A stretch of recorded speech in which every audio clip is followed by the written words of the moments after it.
ഇന്ന് ഈ മാർച്ച് 29 ഞായറാഴ്ച യുദ്ധത്തിൻ്റെ 30-ാം ദിവസം നമ്മൾ അറിയുന്നത് ഇറാനും ഇസ്രയേൽ സഖ്യശക്തികളും പരസ്പരം പോർവിളി മുഴക്കുന്ന ദൃശ്യങ്ങളാണ്. ഇറാൻ പറയുന്നത് കരയുദ്ധം ആരംഭിക്കാൻ വേണ്ടി ഞങ്ങൾ കാത്തിരിക്കുന്നു എന്നാണ്. രഹസ്യമായിട്ട് ഞങ്ങളുടെ മണ്ണിലേക്ക് അധിനിവേശം നടത്താൻ വേണ്ടി അമേരിക്കയോ ഇസ്രയേലോ വന്നാൽ വിവരമറിയുമെന്ന ഭാഷയിലാണ് ഇറാൻ ശക്തമായ താക്കീത് നൽകിയിരിക്കുന്നത്. അങ്ങനെ ഒരു അധിനിവേശത്തിന് വേണ്ടി ഞങ്ങൾ കാത്തിരിക്കുകയാണെന്നും ഒരു ഭാഗത്തുകൂടി ചർച്ച നടക്കുകയും മറുഭാഗത്തുകൂടി അധിനിവേശം നടത്തി കരയുദ്ധത്തിലേക്ക് വരികയും ചെയ്താൽ ശക്തമായ തിരിച്ചടി ഉണ്ടാകുമെന്നും ഇറാൻ പറയുമ്പോൾ ഇസ്രയേൽ മറ്റൊരു തരത്തിൽ പോർവിളി നടത്തുകയാണ്. ഇസ്രയേൽ പറയുന്നത് ഇങ്ങനെയാണ്: ഞങ്ങളുടെ ടോപ്പ് പ്രയോറിറ്റി, ഏറ്റവും മുന്തിയ പരിഗണനാ വിഷയമെന്ന് പറയുന്നത് ഇറാൻ്റെ മൊത്തം ടാർഗറ്റുകളും അടിച്ചു നിരപ്പാക്കുക എന്നുള്ളതാണ്. അതിനി ഏതാനും ദിവസങ്ങൾ മാത്രം ബാക്കി. ഇങ്ങനെ അങ്ങോട്ടും ഇങ്ങോട്ടും സംസാരിച്ചു കൊണ്ടിരിക്കുന്നതാണ് 30-ാം ദിവസം നമ്മൾ അറിയുന്നത്. ഇന്നലെ ഇറാനിലെ ടെഹ്റാനിലൊരു യൂണിവേഴ്സിറ്റിക്ക് നേരെ ആക്രമണം നടന്നു. അതിന് ബദലായി അമേരിക്കയിലെയും ഇസ്രയേലിലെയും യൂണിവേഴ്സിറ്റി ക്യാമ്പസുകളിൽ അതെവിടെയാണെങ്കിലും ആക്രമണം നടത്തും എന്ന് ഇറാൻ മുന്നറിയിപ്പ് നൽകിയതായും റിപ്പോർട്ടിലുണ്ട്. അതിനിടെ ഇന്ന് ദൗർഭാഗ്യകരമായൊരു സംഭവം ജെറുസലേമിൽ ഉണ്ടായത് ലോകം മുഴുവനുള്ള മാധ്യമങ്ങൾ വളരെ പ്രാധാന്യത്തിൽ റിപ്പോർട്ട് ചെയ്യുകയാണ്. ഇന്ന് ഓശാന ഞായറാണല്ലോ, അതായത് യേശു ക്രിസ്തു ജെറുസലേമിലേക്ക് പ്രവേശിച്ചതിൻ്റെ ആ ഞായറാഴ്ചയെ അനുസ്മരിക്കുന്ന ദിവസമാണ്. ജനങ്ങൾ ആഹ്ലാദാരവത്തിൽ യേശു ക്രിസ്തുവിനെ സ്വീകരിച്ചതിൻ്റെ ഓർമ്മ അത് പുതുക്കാൻ വേണ്ടി പരമ്പരാഗതമായ രൂപത്തിൽ ജെറുസലേമിലേക്ക് അവിടുത്തെ കർദിനാൾ പ്രവേശിക്കുന്ന പതിവുണ്ട്. ആ പതിവ് ഇന്ന് ഇസ്രയേൽ പോലീസ് തടഞ്ഞിരിക്കുകയാണ്. അതിന് നെതന്യാഹു എക്സിൽ കുറിച്ചത് ഇങ്ങനെയാണ്: ഒരു പ്രധാനമന്ത്രി എന്ന രൂപത്തിൽ ഇസ്രയേലിൻ്റെ പ്രധാനമന്ത്രിയായി നിൽക്കുമ്പോൾ ജെറുസലേമിലൊരു പ്രശ്നമുണ്ടാവാൻ അനുവദിക്കുന്നില്ല. അതുകൊണ്ടാണ് കർദിനാളിനെ പ്രവേശിപ്പിക്കാത്തത്. അതായത് കർദിനാളിൻ്റെ വ്യക്തിപരമായ സുരക്ഷയെ കരുതിയാണ് പ്രവേശനം അനുവദിക്കാത്തത്. മറ്റൊന്നായും ഇതിനെ തെറ്റിദ്ധരിക്കരുത് എന്നാണ് അദ്ദേഹം എക്സിലൂടെ അഭ്യർത്ഥിക്കുന്നത്. ഒരു വശത്ത് കർദിനാളിനെ തടയുന്ന വാർത്ത പുറത്തു വരുമ്പോൾ സെൻട്രൽ ഇസ്രയേലിൻ്റെ ഭാഗത്തു നിന്നുള്ള മറ്റു ചില റിപ്പോർട്ടുകൾ പറയുന്നത് ഇതുവരെ കാണാത്ത വിധത്തിൽ ഏറ്റവും ശക്തമായ ആക്രമണം ഇന്ന് ഇസ്രയേലിൽ നടന്നു എന്നാണ്. 30-ലധികം ഫാക്ടറികൾ ഉൾപ്പെടുന്ന ഒരു പ്രദേശത്തേക്ക് ഇറാനിൽ നിന്നുള്ള മിസൈലുകൾ വന്ന് വീണെന്നും അവിടെ കെമിക്കൽ കൊണ്ട് നിറഞ്ഞിരിക്കുന്ന അന്തരീക്ഷമാണെന്നും ആ പുക ശ്വസിക്കാൻ വയ്യാതെ ആളുകൾ അവിടെ നിന്ന് മാറിക്കൊണ്ടിരിക്കുകയാണെന്നും ഈ റിപ്പോർട്ടിൽ സൂചനയുണ്ട്. ആ ഇൻഡസ്ട്രിയൽ സിറ്റിക്ക് പറയുന്ന പേര് നിയോത്ത് ഹൊവാവ് എന്നാണ്. അവിടെ ഒരു കാരണവശാലും ആളുകൾ പുറത്തിറങ്ങരുത് എന്നാണ് ഇസ്രയേലി പോലീസും സൈനിക വൃത്തങ്ങളും ഇപ്പോൾ നൽകിക്കൊണ്ടിരിക്കുന്ന മുന്നറിയിപ്പെന്നും ഈ പുതിയ റിപ്പോർട്ടുകൾ സൂചിപ്പിക്കുകയാണ്. പുറത്തിറങ്ങിയാൽ വിഷവാതകം ശ്വസിക്കേണ്ടി വരും. അങ്ങനത്തെ ഇൻഡസ്ട്രിയൽ ഏരിയയിലാണ് ഈ സ്ഫോടനം നടന്നിരിക്കുന്നത്, പുക പുറത്തേക്ക് വമിക്കുന്നത് എന്നാണ് ഈ റിപ്പോർട്ടുകളിൽ സൂചിപ്പിക്കുന്നത്. ഇതിനിടെ ഇറാൻ്റെ സ്റ്റേറ്റ് മീഡിയ റിപ്പോർട്ട് ചെയ്യുന്നൊരു കാര്യം, പരമോന്നത നേതാവ് മുജ്തബ ഖാമിനി എന്നൊരു ലെറ്റർ ഇറാഖിലെ ഷിയ നേതാവ് ഹമാം ഹമൂദിക്ക് കൊടുത്തയച്ചു എന്നാണ്. അതിൽ പറഞ്ഞിരിക്കുന്ന കാര്യങ്ങൾ എന്താണെന്ന് വ്യക്തമല്ലെങ്കിലും ഇറാഖിലെ ഇതുമായി ബന്ധപ്പെട്ട ഇറാൻ്റെ അംബാസഡർ സൂചിപ്പിക്കുന്നത് ഇതുവരെ തന്ന പിന്തുണകൾക്കെല്ലാം നന്ദി എന്ന കാര്യം അറിയിക്കാൻ വേണ്ടിയാണ് കത്ത് കൊടുത്തത് എന്നാണ്. പക്ഷേ അതിനപ്പുറമുള്ള എന്തോ വിവരങ്ങളുണ്ട് എന്ന് മാധ്യമങ്ങൾ സംശയിക്കുന്നുണ്ട്. വരുന്ന ദിവസങ്ങളിൽ നമുക്കറിയാൻ പറ്റുമെന്ന് കരുതുകയാണ്. ഇറാൻ്റെ തലസ്ഥാനമായ ടെഹ്റാനിൽ അതിശക്തമായ ആക്രമണം കഴിഞ്ഞ 30 ദിവസമായി നടക്കുന്നു എന്ന വാർത്തകൾ എല്ലാവരും പറയുന്ന കൂട്ടത്തിലും വളരെ പ്രധാനപ്പെട്ടൊരു വാർത്ത AFP ചിത്രങ്ങൾ സഹിതം ഇന്ന് പുറത്തുവിടുന്നത് ഇങ്ങനെയാണ്: ടെഹ്റാനിലെ കഫ്റ്റീരിയകളിൽ ആളുകൾ വന്നിരിക്കുന്നു, മൊബൈൽ നോക്കുന്നു, പുസ്തകങ്ങൾ വായിക്കുന്നു, കോഫി കുടിക്കുന്നു, സംസാരിക്കുന്നു. ഈ ലോകത്ത് ഇങ്ങനെയൊക്കെ നടക്കുന്നുണ്ടോ എന്ന് സംശയിക്കുമാറ് അതൊന്നും ബാധിക്കാത്ത വിധത്തിൽ ഒരു നോർമൽസിയിലേക്ക് പോകുന്നു. ഈ കഴിഞ്ഞ 30 ദിവസങ്ങൾ കൊണ്ട് തന്നെ ഈ യുദ്ധവുമായി ബന്ധപ്പെട്ട സാഹചര്യത്തിൽ ടെഹ്റാനിലെ പല ആളുകളും ഇടപഴകി കഴിഞ്ഞു, രമ്യതയിലായി ചേർന്നു എന്ന രൂപത്തിൽ AFP റിപ്പോർട്ട് നൽകുകയാണ്. സ്ഫോടനവും യുദ്ധാനന്തര നടപടികളുമൊക്കെ ഒരു സാധാരണ സംഭവം പോലെ അവിടുത്തെ ആളുകൾ സ്വീകരിക്കുന്നുവെന്നാണ് AFP റിപ്പോർട്ട് ചെയ്യുന്നത്.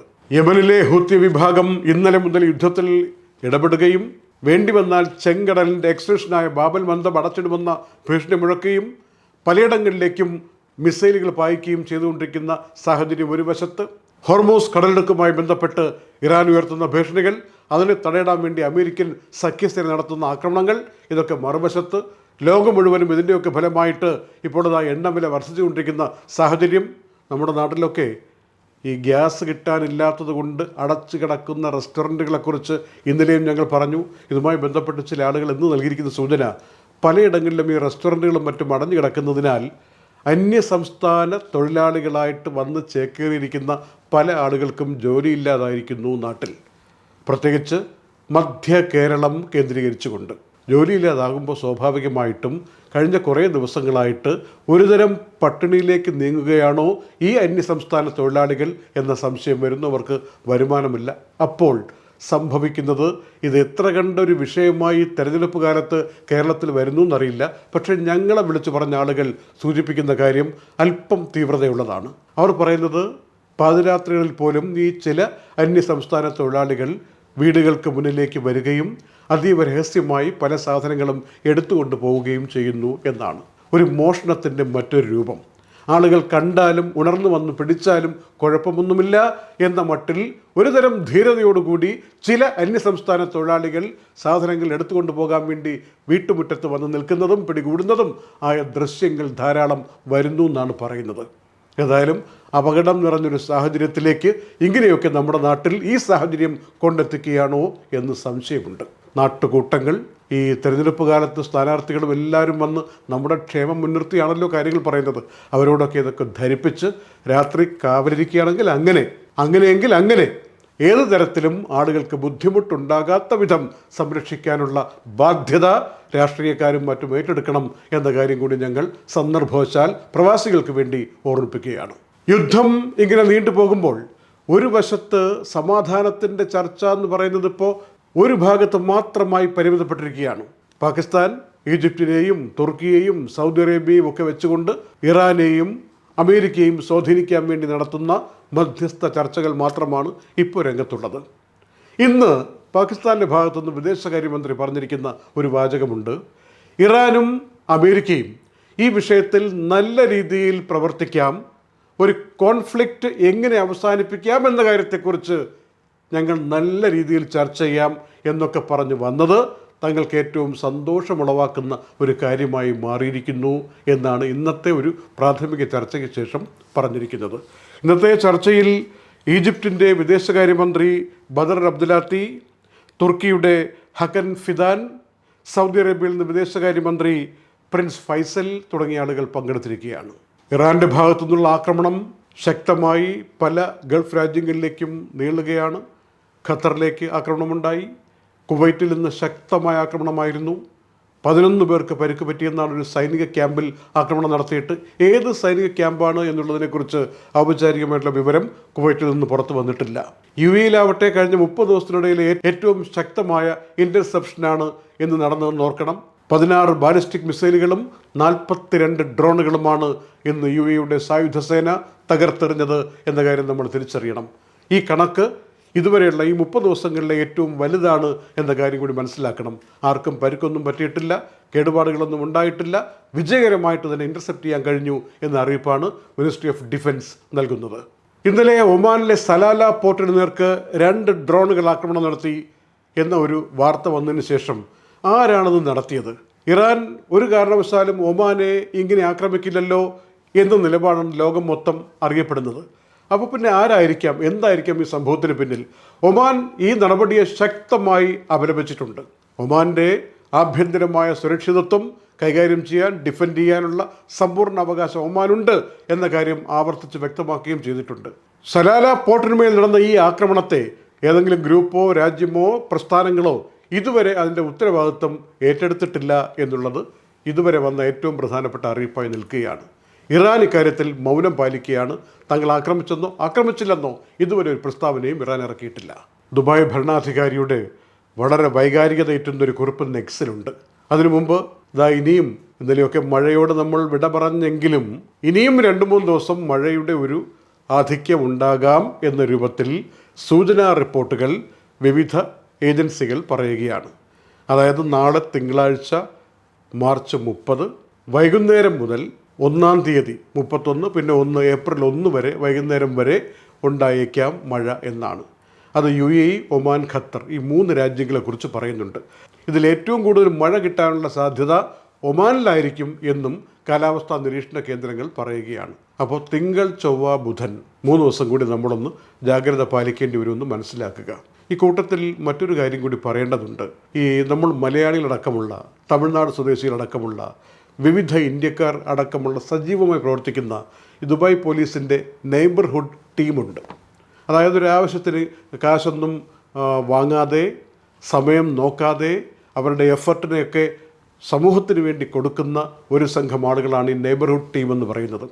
ദുബായ് പോലീസിൻ്റെ പ്രധാനപ്പെട്ട ഒരു ഉദ്യോഗസ്ഥനുണ്ട്, മിസ്റ്റർ നാസർ അഹമ്മദ്. അദ്ദേഹത്തിൻ്റെ നേതൃത്വത്തിൽ നമ്മൾ മലയാളികളൊക്കെ ഉൾപ്പെടുന്ന ഒരു 100-100-ലധികം ആളുകൾ ഉൾപ്പെടുന്ന ഒരു സംഘമുണ്ട്. ഈ സംഘം ദുബായ് റോഡുകളിൽ, ഇൻറ്റീരിയറായിട്ടുള്ള പല സ്ഥലങ്ങളിൽ, വില്ലകളിൽ, ഫ്ലാറ്റുകളിൽ, പൊതുനിരത്തുകളിൽ ഒക്കെ പോയിട്ട് എവിടെയാണ് വെള്ളം കയറിയത്, എവിടെയാണ് ബുദ്ധിമുട്ട്, ഇതൊക്കെ നോക്കി മനസ്സിലാക്കി അവർക്ക് വേണ്ട സഹായങ്ങൾ, ഡ്രെയിനേജ് അടക്കമുള്ള പ്രശ്നങ്ങളിൽ ഇടപെട്ടുകൊണ്ട് പ്രശ്നം പരിഹരിക്കാൻ വേണ്ടി ഇടപെട്ടിട്ടുള്ള ഒരുപാട് സന്നദ്ധ പ്രവർത്തകരുണ്ട്.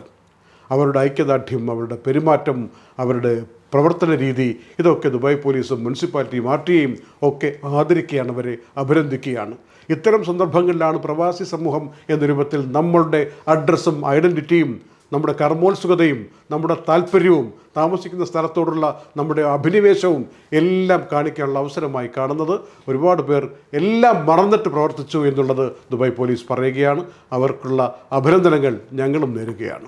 ദുബായ് ഭരണാധികാരി his highness Sheikh Mohammed bin Rashid Al Maktoum ഇന്ന് സോഷ്യൽ മീഡിയയിൽ കുറിച്ചൊരു കാര്യം, ഇവിടെ UAE സായുധ സേന അതിൻ്റെ ശക്തിയും ചൈതന്യവും സ്പിരിറ്റും പ്രകടമാക്കിയ കാലത്തിലൂടെ നമ്മൾ കടന്നു പോകുന്നു.